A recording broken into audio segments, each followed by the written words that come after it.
Thanks everyone who's joined us so far today. We're just going to take a moment to let everyone in from the waiting room, and we'll get started in a couple minutes.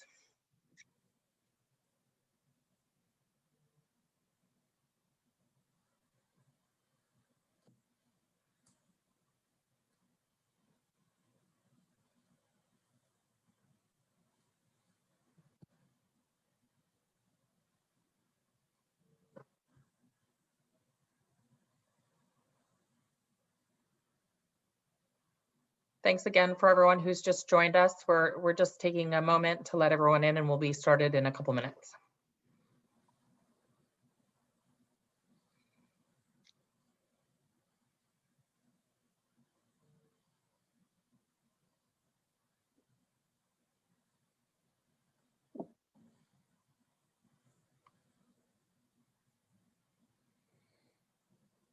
See some nice messages. Happy International Women's Day to you all that have joined so far. We're going to get started in about a minute now. We're just letting folks come in.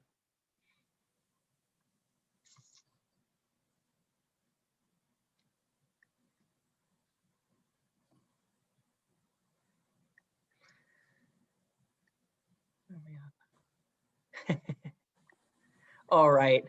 Good afternoon, everybody, and welcome to today's webinar discussion, Diverse Women on Boards and in Leadership Roles, from Intention to Reality. And happy International Women's Day. Today, we're going to be having a discussion about diversity on boards and in leadership roles and how to create more inclusive career pathways. And this is in partnership with Ryerson's Diversity Institute and the Future Skills Center and the Ontario Chamber of Commerce. My name is Michelle Eaton. I'm the Vice President of Public Affairs at the Ontario Chamber of Commerce, and it's my pleasure to be with you today. I would like to first and foremost acknowledge that the work we do takes place on the traditional territory of the Mississaugas of the Credit, the Anishinaabe, the Chippewa, the Haudenosaunee, and the Wendat peoples, which is now home to many diverse First Nations, Inuit, and Métis people. Our regional hubs and partners across Canada similarly gather on the traditional territory of many Indigenous nations who have cared for these lands since time immemorial. For decades, work has focused on advancing women in leadership positions, and undoubtedly there has been progress. However, even as we celebrate International Women's Day, we also acknowledge that there are still more CEOs named Michael than there are women CEOs in Canada. In Toronto, where half the population is racialized, there's still twice times as many white women as racialized women in corporate leadership. Today, we're going to have a talk about that intersectionality and action we can take by having more diverse women in leadership and board positions.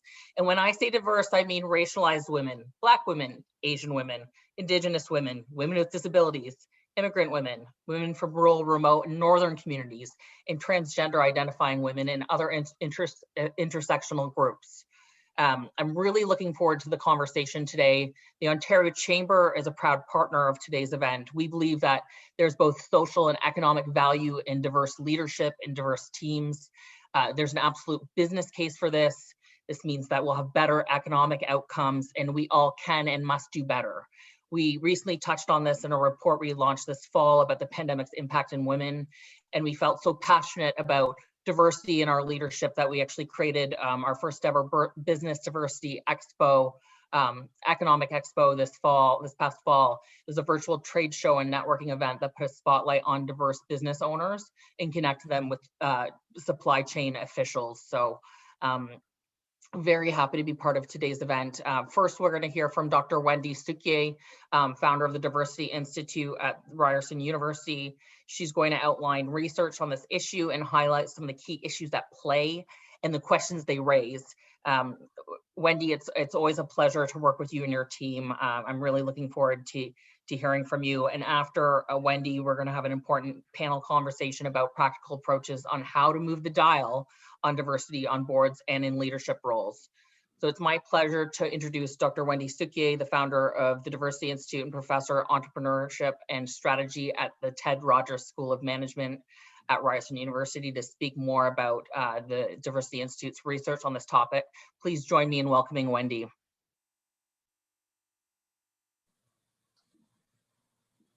Thanks so much, and it's a pleasure to be here. I will ask the question. Can you see my slides?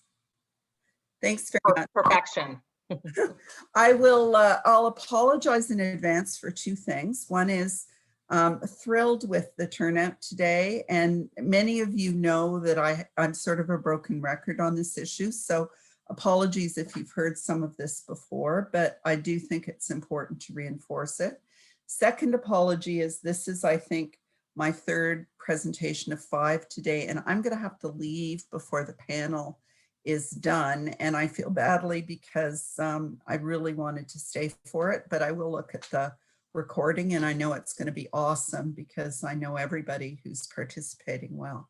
So I just wanted to remind us of where we are, where we've come, and where we have to go.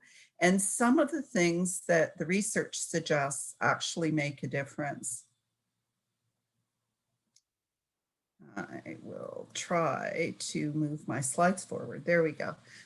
Just reiterating the business case, we're very committed to social justice, but the business case, I think, still applies and is useful, in my view, in terms of bringing more than the usual suspects to the table, where we are and the progress we've made and the gaps, and some of those have already been identified, and then really focus on some of the evidence-based approaches that we're advocating to drive inclusion. So just to remind people, I know most of you know this, but there is really good evidence that suggests that organizations that do a good job on diversity and inclusion perform better.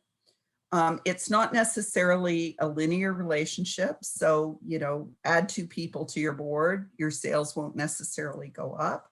But in general, there is evidence. And some of this is because when you have good diversity and inclusion policies, you broaden the talent pool, and increasingly talent is critical for growth and recovery. And even as we speak, we know that underemployment is a problem. We know that many businesses have been decimated by the pandemic. And yet we also know that there are still skills and talent shortages. We also know that increasing diversity helps us address new markets and drive innovation. And my favorite example, because some of you know I lead the Women Entrepreneurship Knowledge Hub, is a story about some VCs who were considering an investment. And the pitch was made by a woman and they all kind of went, don't get it. The pitch was by SheerTex, and the product was pantyhose that do not run. And there have been lots and lots of examples of investors overlooking really good opportunities because they did not understand the fact that women make most purchasing decisions, and there are some products and features that are going to be important to them. We also know that some technologies have been developed without any reference to women, and as a result, there have been voice recognition systems that don't recognize women's voices. There have been safety, restraint, and airbag systems that kill women because they were designed based on men as crash test dummies, and so on and so on and so on. We also know that organizations that do a better job on these issues have better employee engagement, satisfaction, and retention. And I just actually got off a call from Procter & Gamble in the States, and they're a classic example of a company that invests an enormous amount in screening and recruiting and training employees. They recognize the costs of losing employees, and retention is something that often organizations overlook. And then, of course, there's the legal and reputational costs. And we've seen a lot of very well-regarded organizations plummet in terms of the value of their brands and their reputation as a result of missteps in this area. We're also big proponents of evidence driving action. Lived experience is critical, but what I find time and time again, whether we're talking about women, whether we're talking about racialized people, Indigenous people, Black entrepreneurs, whatever, that the data often reinforces the lived experience. And we think, you know, as many people say, what gets measured gets done. And if you don't measure, you don't benchmark, you don't track, and you don't hold yourself accountable, we'll be having the same conversation 30 years ago. And I say this as someone who's worked on issues around women in technology for 30 years. In spite of the rainbow posters and the astronauts giving lectures and all the good intentions, there are fewer women in computer science today than there were 30 years ago, and only marginally more in engineering. It's one of the big failures in my career, and I'm trying to avoid that when it comes to issues around women in leadership. There's more we can do. Certainly progress is slow, although it is, I would argue, being made. One of the signs of progress is the diminishing, look at the front end of the corporate zeros. These are companies with no women on their boards. And in the last review, we did not see reports of any that had no women. Still, it's a far cry from where we would like to be. And I know Jennifer will talk more about, for example, the 30% club. We can also talk about the 50-30 challenge. But we're seeing that the mean is moving up. We're seeing that most companies now have between 25 and 34% women, and some have over 35%. What that tells you is it's not the pool, it's the practices. If some companies have none and some are 34%, you know that that means that it's, sorry, and 34% or more than a third are over 35%. It isn't the pool, it's the practices. People are often critical of comply or explain legislation and advocate for quotas. We can have a big discussion about that. My belief is actually comply or explain with appropriate implementation and enforcement can produce results that you want, especially if you have an intersectional perspective. One of the problems with quotas is that how do you set a quota for Indigenous representation or racialized representation or Black representation, given the demographic differences we see geographically across Canada? So in my mind, comply or explain legislation can work. It needs to be stronger, and we need to make sure that we're dealing not just with gender, but with the 4 designated groups. And you can see that there is evidence that there's been a fairly substantial increase.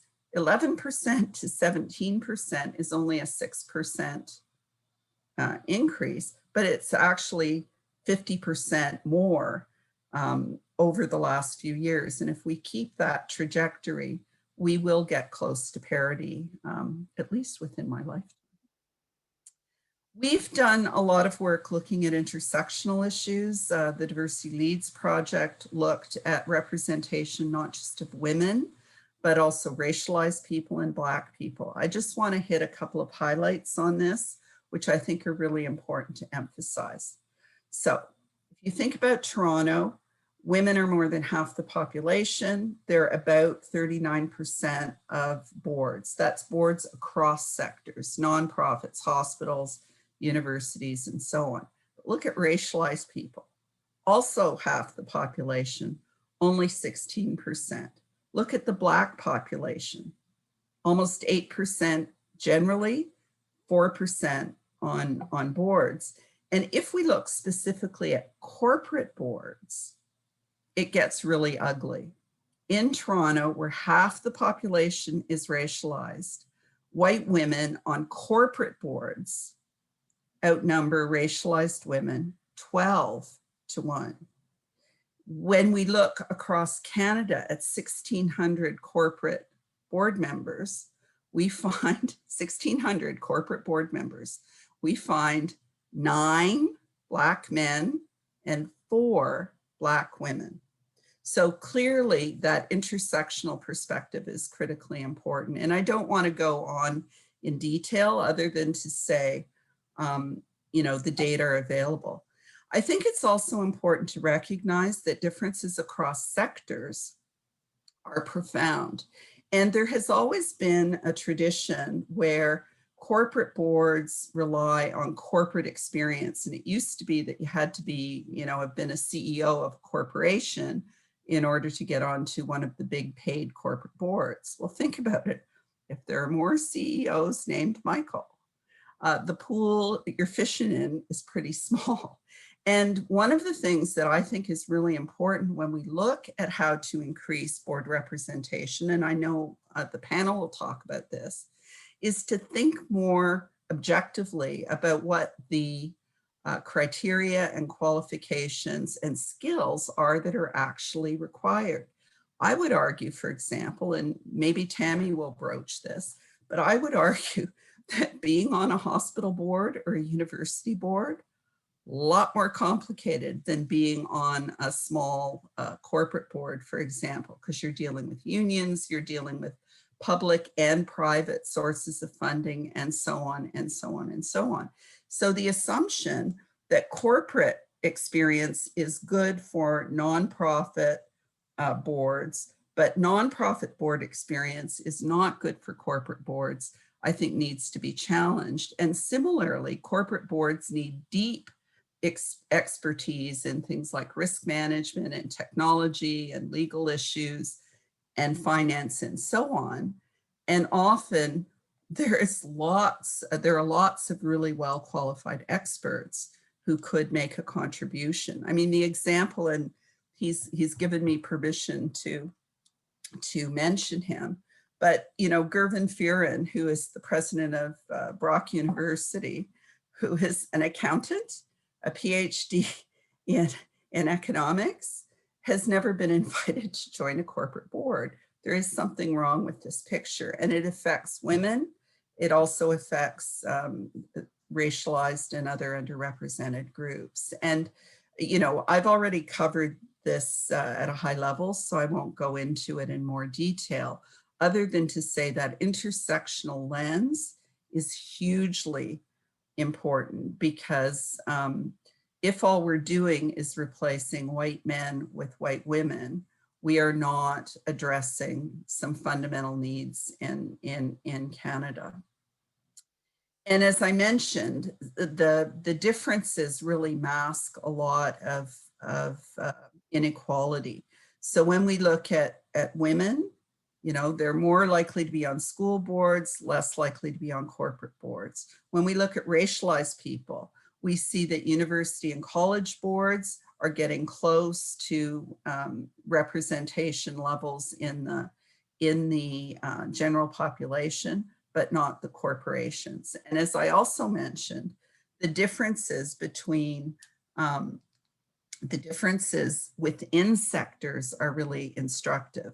If 20% of boards have more than 40% women and 5% have none, it's the processes, not the pool. And if people just remember that, I think I'll have done my job. So I want to wrap up in a minute or two, but in terms of the way forward, there are no simple solutions to complex problems. And so we really advocate for a strategy that addresses change at the societal level. We all have to be advocates. Organizational level, we all have to look at best practices, and at the individual level, we all have to make choices. I'm a big fan of the 50-30 challenge. I do believe that legislation plays a role. I'm really interested in innovative things like California's legislation, which doesn't mandate quotas, but says you can't have no women. And I think outlawing corporate zeros would be a great place to go. 50-30 challenge is a voluntary challenge which asks organizations that aspire to gender parity and increased representation. The 50 is gender parity, the 30 is increased diversity, to sign up. And I'd encourage people to do that.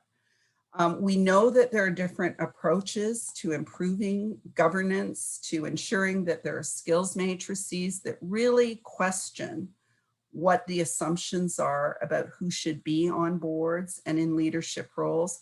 And, you know, for me, the analogy is always, I'm old enough to remember when you had to be 5'10" to be a police officer. Why? What did height have to do with being a police officer? But it took a while to unpack some of the systemic discrimination that was baked into assumptions about skills and criteria for police officers and for firefighters and stereotypes of leaders and so on. And we need to have the same kind of rigor in our assessment of what it takes to be a good board member. We have to think about organizational values and culture and missions and how we really mainstream commitments to gender and diversity. I mentioned before, big believer in setting targets and accountability. And, you know, we measure everything. We measure sales, we measure service levels, we measure often our what else do we measure? We measure many things in corporations.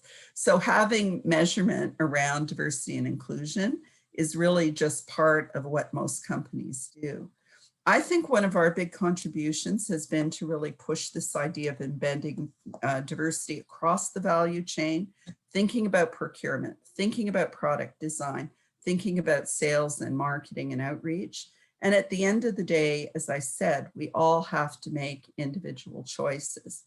When we hear about egregious cases of anti-Black racism or sexism in organizations, invariably, there were people who knew and said nothing. When we look at microaggressions and things that happen at the boardroom table, invariably, there are people observing what's going on and becoming more aware of how to identify microaggressions and how to intervene and how to be a real ally is critically important. Inclusion is now a core requirement for all leaders in all sectors, and understanding that privilege is more than about race. It has to do with many, many things. Race is important, but so is socioeconomic status. So is whether your parents were educated or spoke English, or were able to guide you through the maze of opportunities.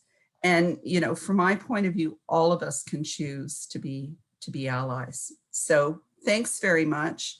Happy to share, of course, the data, which I think only reinforces the experiences of the experts that you'll be hearing more from shortly. Thank you very much.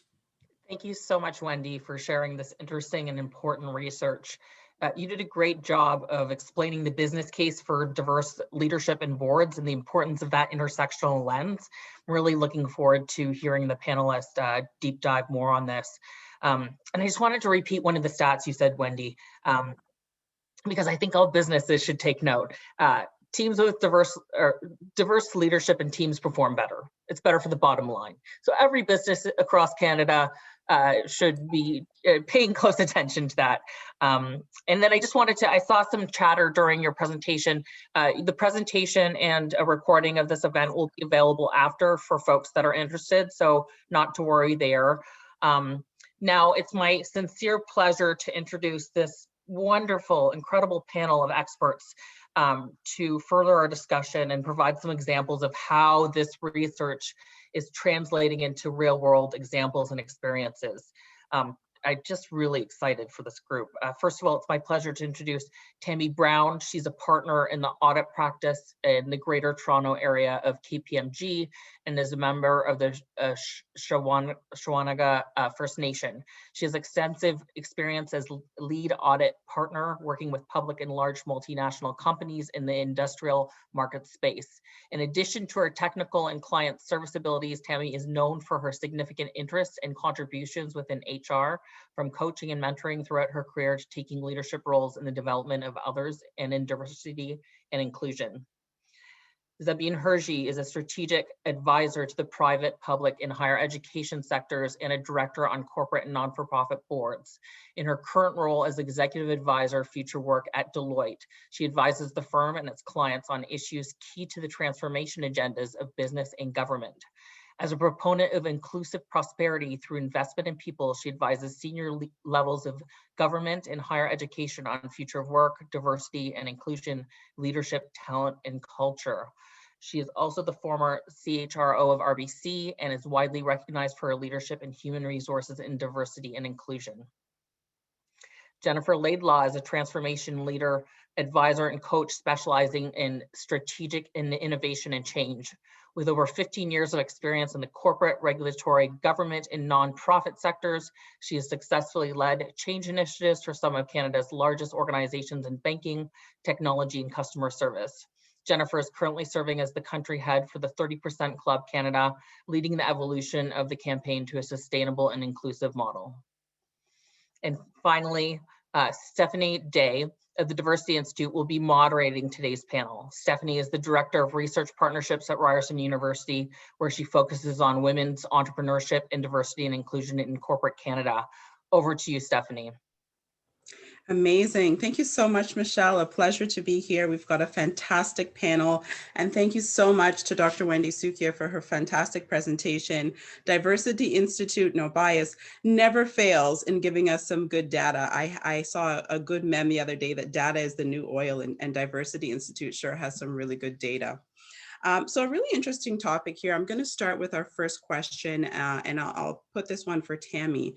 In your experience, what have you seen Canadian organizations do that has concretely advanced women generally and diverse women in particular? So I would say, and I'm just going to ask right now, can you hear me okay? You can, that's awesome. I think one of the things I'm really happy to see more of is succession planning. So I am seeing leadership at lots of great companies and out there actually plan their own succession. So the leadership team has to, on a regular basis, list out who the 3 to 5 individuals are that down the road could take their role. And of those 5, they need to be thinking about gender and diversity. And it gives us some runway before the actual transition to be thinking about what we need to do to make sure that those people are given the opportunities to demonstrate their readiness and to be putting them into great positions. And it's not that you have just the 3 to 5 in this one role over here or over there. They can be on multiple lists, but I think it's a great way of looking at the bench strength and supporting them to that next level. And I'm seeing lots of companies start to do this now. So I think that's a great tangible step. Fantastic. Thank you, Tammy. Absolutely a great point, succession planning. But, we've also noticed that the progress has just been too slow. Are there some quick fixes, if I may use that term? Tammy and also Zabeen, I'll invite you to jump in here as well. Zabeen, go ahead. Okay, happy to jump in. I agree, Stephanie, we have to be doing systemic change, and short-term actions as bias to action is really important. And we have seen through the pandemic that we have fast forwarded so many things that so quickly in the absence of perfect information because we've had to. And so how do we use that mindset to do things differently here? And what I would throw out there is sponsorship. A sponsor speaks about, a mentor speaks with. And mentorship is absolutely essential. It's not enough. We've seen that. We have been doing more and more mentoring, and it's, as I say, it's part of the equation. This is a complex issue, but it's really sponsors. It's the person who says, put Zabeen in that job. I know she can do it. I see something there that you don't. And the data is very clear. Men are sponsored more, women are mentored more. And while there isn't a lot of data, I've seen some recently where the same applies with for racialized people. We also know that women are promoted on performance, men are promoted on potential. I think there's a connection there between sponsorship and potential and mentorship and performance. So my challenge, because this is about choosing to challenge, is to say to every influential, powerful leader in every sector, corporate, government, higher ed, go into your organization and lift up at least one woman and make sure that this is going to be collectively in the organization, a diverse group of women. And within the next year, help her and lift that person up to get that next big job. This is doable. This can be multiplied because these are people that are making those decisions. And we know that the talent is out there. So this is the challenge that I would put out there. This could have dramatic impact in organizations and on boards. If I look at my own career, while I was at RBC and the boards that I sit on, it's those sponsors that have said, you know what, Zabeen's experience in the corporate world, yes, it's primarily she was the head of HR, but she sat at the executive table and can contribute to the strategy of the organization and reframed what Wendy was talking about earlier around the kinds of skills that are being looked for. So go be a sponsor and please share your successes with us. I'd love to find a way to really be able to capture this. Maybe we have a new initiative going here, Tammy and Jennifer. I love that. Sponsorship is absolutely critical. And also this idea that first off, the idea that everybody has a role to play here in making those changes, and also that we can also lift as we climb. You spoke specifically about your own leadership experiences, which I think is fantastic. Jennifer, I wonder, what do you see happening with the 30% Club? What are some strategies? How can civil society also get engaged in making these waves of change that we need to see? Yeah, it's a great question. I love the focus on the challenge. I think what has worked about the 30% Club really well is engaging the leadership, like Zabeen was talking about, and in an aspirational way, being able to really think about how the business could be better if their company was more diverse at all levels. And so the aspirational aspect of it was great. It really focused on engaging the people that were in power.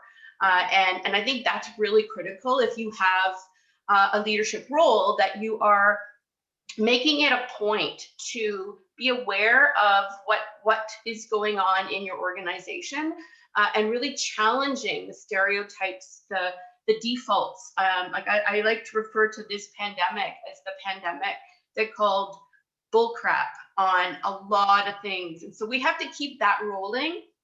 And with the Choose to Challenge theme this year, I think we can do that. For the 30% Club, what we also need to do now is to really double down on inclusivity and ensure that we're focusing on lifting up all women, and in particular, Black, Indigenous, and women of color, women with disabilities, the LGBTQ2+ community. We need to be all women and all women together, and we need to remember that it isn't an either or. And I've heard a lot of reference to that. It's like, oh, we're moving from gender and now we're focused on, say, the Black community, and it's entirely not true. And I think what we can do if we start to collaborate more, and if that's another element of the 30% Club and how we want to move forward, is in complete collaboration, working together, and amplifying voices within our organizations and across our organizations. Absolutely. Thank you so much for that, Jennifer. Definitely, there's strength in numbers. Zabeen, how about you on this question? How can we mobilize more people to focus on that 30% target? Thanks, Stephanie. I think picking up on some of what Jennifer has spoken about, and also what I spoke about around sponsorship, we need this goes back to powerful, influential business leaders that have a voice, that can speak about important things because they drive economic impact and they drive social impact. They are critical to prosperity. If we are not able to unlock the potential of over 50% women, 20+% visible minorities, I'm using the Stats Canada definition, even though I don't like it. You add to that Indigenous people, people with disabilities, that is a majority of our population. And we need to start to see this so that, the business case is important, but the way that I think about it is, how can those numbers not be enough to show the business case around that? So to the 30% piece, I would love to see visible leadership people, 5 people out there in these sectors that just say, this is important, we're going to drive this agenda. And I think sponsorship could really, really play a significant role here, which is look around for existing corporate directors and directors in other sectors. I completely agree with Wendy, having sat on a university and a hospital board. They are very complex. The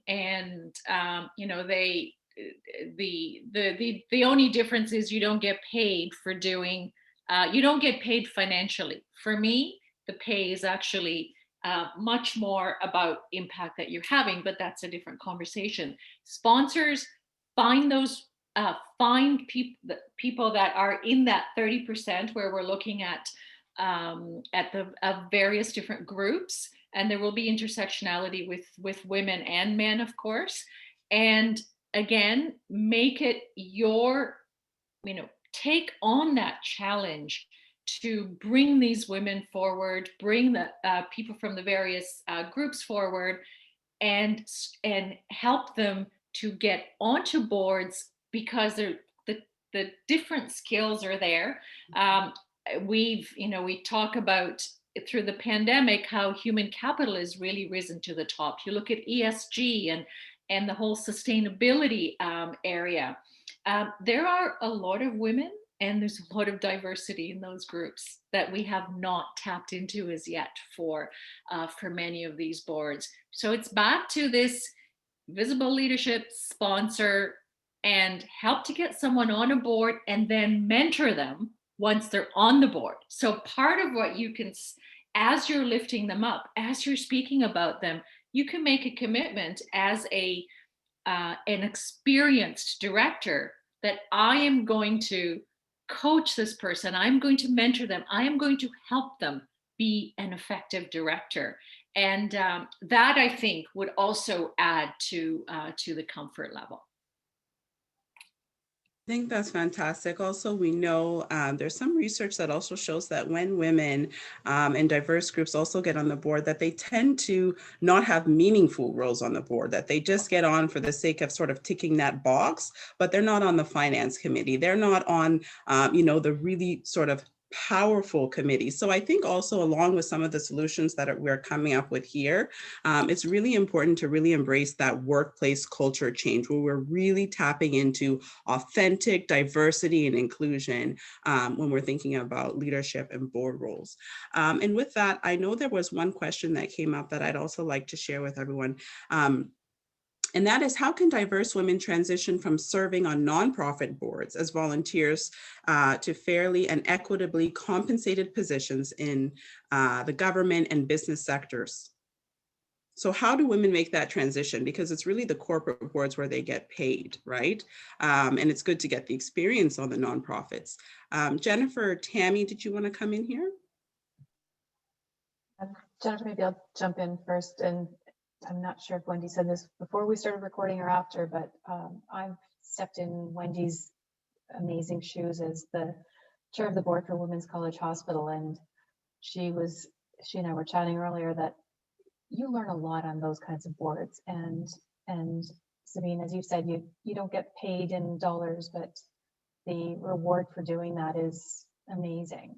It's an incredible experience. And I'm on a number of other not-for-profit boards. In my corporate role right now, I can't be on paid boards, but I know that the types of things that I am learning and demonstrating through these not-for-profit boards goes just as far or further than lots of the boards that I sit in on. So in my day job as an audit partner, I get to be in lots of people's boardrooms, and I see the people around the table and the contributions, and there's some tremendous board members out there. I see just as many of those in my not-for-profit world. And it's, you know, it kind of comes back to what we've been talking about all along here, sponsorship. Like, as we have those connections, we need to identify that those next gen, sponsor them, target them, bring them along, introduce them, support them, make the connections. And as you said, I think mentor them when they get there, but the skills really do transfer. And, you know, we don't want everybody around the table coming from corporate Canada, from one particular view. That's not the benefit. It's the diversity of perspectives around the table that really do generate the tough conversations and push businesses to do better. So there is a tremendous value in that, and we need to help make those connections. Like, I absolutely feel it's a responsibility. I agree. And I would just add, I love that response. And I think a lot of what Zabeen has said so far also is really relevant with that question. I think that's exactly the question that we're asking ourselves with the 30% Club, and why we want to work more closely with the 50/30 Challenge, the Black North Initiative, all of those great organizations doing great work. And I think together we can actually bring to life the challenge, right? The choose to challenge theme, which is the conversations need to start to be much more focused and precise on board renewal, on term and age limits, on diversifying their requirements, the requirements that boards have considered to be necessary. I think we're ready to start challenging some of that, because the value we would get from different perspectives, whether it's age or whether it's because of an experience that you had that was so much different. Like Tammy said, we don't want all the same experiences. So I think the conversation really, if we can have those conversations with our current boards, because they tend to look to the people they know in their networks. So those networks have to get diversified. They have to really see the value in having the challenge at the table, because we also know that women tend to challenge more, really come prepared to board meetings. And so there's a ton of opportunity. It is a matter of really starting that conversation and moving it forward and challenging the status quo and the default that exists right now. Stephanie, can I just do a quick jump in here? Absolutely. Again, sort of building on these aspects, if I pick up on this notion that, you know, Tammy was talking about, is the experience and skills of women and you know, the broader sort of diversity spectrum on not-for-profit boards. How do we take that conversation to action? Mm-hmm. And a couple of things that occur to me. One is around, what is the role of search firms? So, you know, to some extent, some of these decisions around directors, absolutely, they come through who you know in the networks.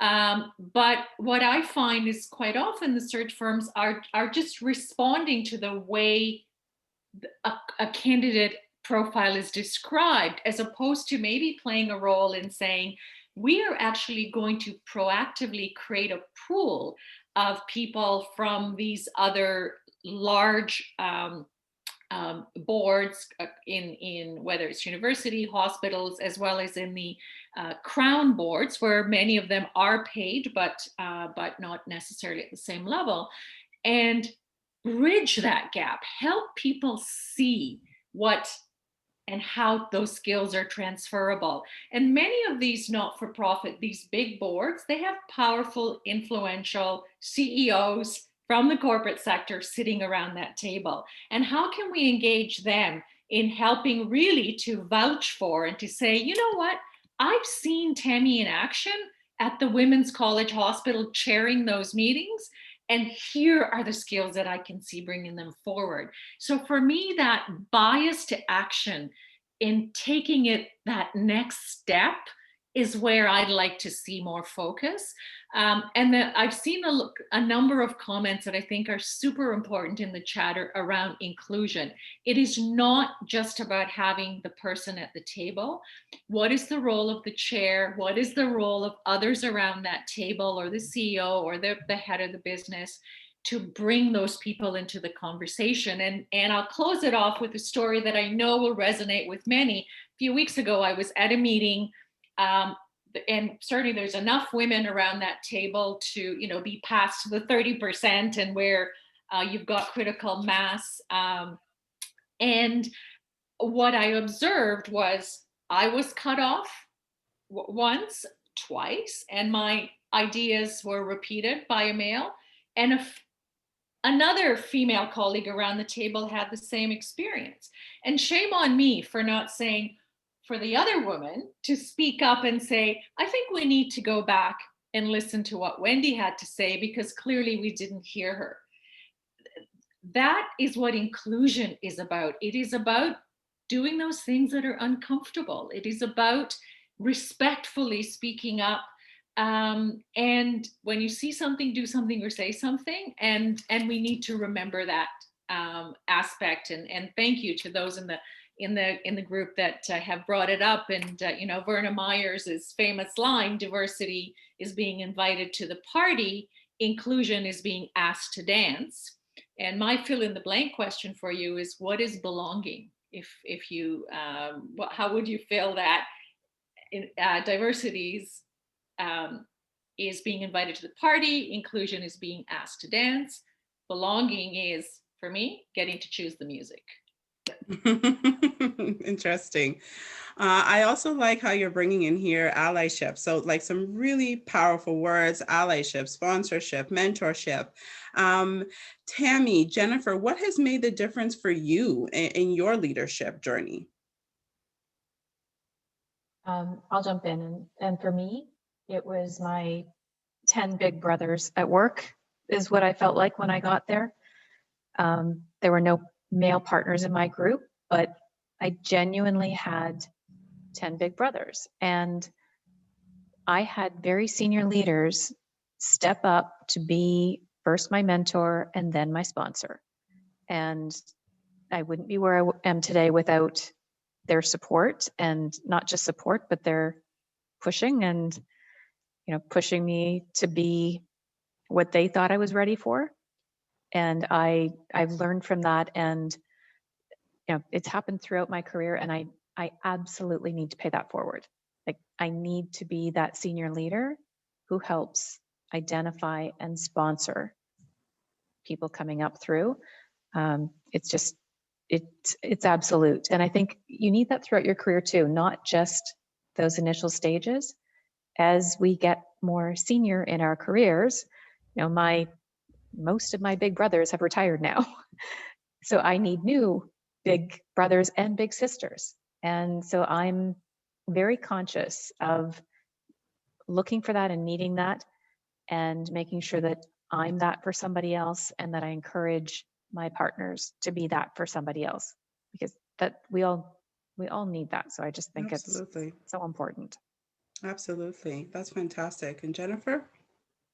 Yeah, I love Tammy's answer, so I won't repeat, but I would say ditto on all counts. I think the one thing that, or maybe two things that I would point out. One was, there was a moment in my life, in my career, when I started to be surrounded by women who were incredibly powerful, incredibly generous, super, like just super authentic. And it was so inspiring, and it showed me how I could show up more as me, as a leader. And I think that that's really important for everyone to have, is to have those role models. And you know, they say we're as good as the company we keep. And I think it is important to be very, to have create time to spend with people who inspire you, who help you to feel like you can belong, and who motivate you. But also, to all the points and many that Zabeen has made, and Tammy as well, is also they can become your sponsors. They can connect you to people. And I think that that's really, really powerful. The only other thing I would say that is really important to keep in mind is, especially as women, is asking for help, asking for support. We're not always that good at it. And I found that when you do have a bold ask and you ask it in a way that is that people are able to help you, there are so many people who want to help you, and they don't know how to help you until you ask. So I think that is also really critical. Amazing. Yeah, no, absolutely. And I don't also want us to set the impression that the emphasis is 100%, on the women and the community to lift up these women, because, we know as women that we are doing amazing things, and we know the impact of systemic discrimination and racism and how that's impacting women in the workplace, especially in leadership roles. The question I want to ask next is that we've seen the 50-30 challenge initiated by the government, which is garnering some fantastic support across Canada. What else can the government do? How else can they step in with bold leadership to help to really transform some of the numbers that we've seen? A quick answer would be I love the requiring disclosure of numbers. Like, as Wendy will remind us every day, you get what you measure. And I would love to see more required disclosure around numbers, around pay gap, outlining the zeros. I think a focus on the numbers, and as she said, I think we can argue about whether there's quotas or targets or just disclosure, but let's start with disclosure. Thank you. Yeah, I have not much to add. I completely agree on the disclosure. I'd like to see some standards in the disclosure because they are being interpreted in different ways. And they may not always be consistent year to year either. So what is, and it's easier in terms of who's a director, but when it comes to senior executives, I've seen organizations use, which I think the spirit is the top of the house, but I've seen other organizations go down multiple layers. And so it's important so we can really do this in the spirit of what's intended versus the letter of the law. And the same around diversity and how it's complex, and I don't have an answer, but when you lump together all visible minorities, we could lull ourselves into thinking we've made more progress than we have, when we really need to start to disaggregate that data a little bit. And in terms of the sort of regulatory framework and the securities commissions, I think to Wendy's point, comply and explain has helped, but we're now pretty much at the stage of explain. That's kind of what we're seeing. Those who are going to comply have done it, and we're sort of stuck. And so what next? I would advocate for self-developed targets that are ambitious, and some mechanism that allows where there's a way to really challenge that aspiration, and start there. To see where that takes us. And the challenge I have for organizations, anything that's important to your organization has a target, has a goal, and you then as an organization take action to meet that goal, and you don't do dumb things to get there. I mean, I'm a banker, I would say you have goals to grow your mortgages. It doesn't mean you're going to put bad mortgages on the books. You have process and you have ways to do it. And you have provisions for loan losses. Not every single appointment's going to work. And we need to stop saying, oh, it's because it was a woman, because it was a person of color. we don't often say that, oh, it didn't work out because it was a man. So those are the things, you know, we've got to think about and rethink and reframe some of those elements. As you can tell, I'm really in the choose to challenge mode today. I think it's perfect. There's no better day to be in choose to challenge mode. And time has just flown by. We're wrapping up our conversation. I want to give everybody a chance to share how they choose to challenge. So starting with Tammy, Jennifer, then Zabin. So, thank you for this opportunity. And for my challenge, I would be remiss if I didn't bring it back to truth and reconciliation. There are 94 calls to action out there, and there are calls to action that fit whatever role you or your company are in. And I just make the challenge to go out there, find out what they are, and do something about it. Thank you, Jennifer.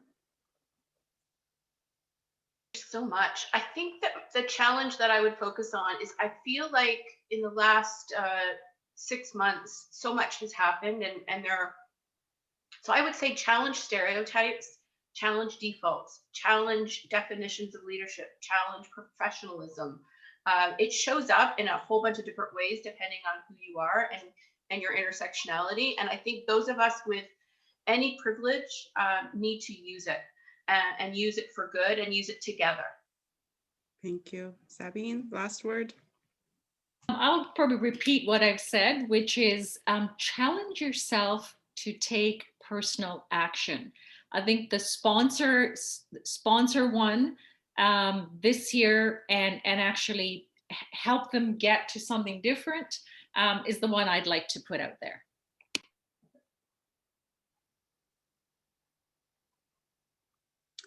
That's fantastic. And that concludes our panel. I'm so happy for everything that has been shared. Thank you so much for these fantastic insights. I'm going to hand over to Michelle to close us out. And thank you, Stephanie. Unfortunately, all good things must come to an end. So we'll wrap it up from here. Great job moderating. And thank you so much to our panelists, Zabin, Tammy, Jennifer. Your insights and experience were invaluable and definitely has given me and everyone that's joined us today a lot to think about. And I'll pull from the conversation, actually. I'll challenge everyone to go on after this call and go ahead and sponsor a diverse woman and lift them up, because I thought that was great advice. And of course, thank you so much to Dr. Wendy Sukhiye for sharing insights from the Diversity Institute.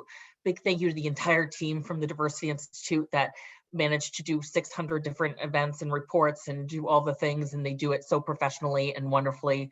And then just, if you want to keep up with the latest news and events and upcoming research, you can follow along on Twitter or on LinkedIn. You can follow the Diversity Institute, same with the Ontario Chamber of Commerce. Big thanks to the support of the Future Skills Center. And it was just such a pleasure for the Ontario Chamber to partner on today's event. Wishing you all a wonderful day, a wonderful International Women's Day, and we'll see you next time.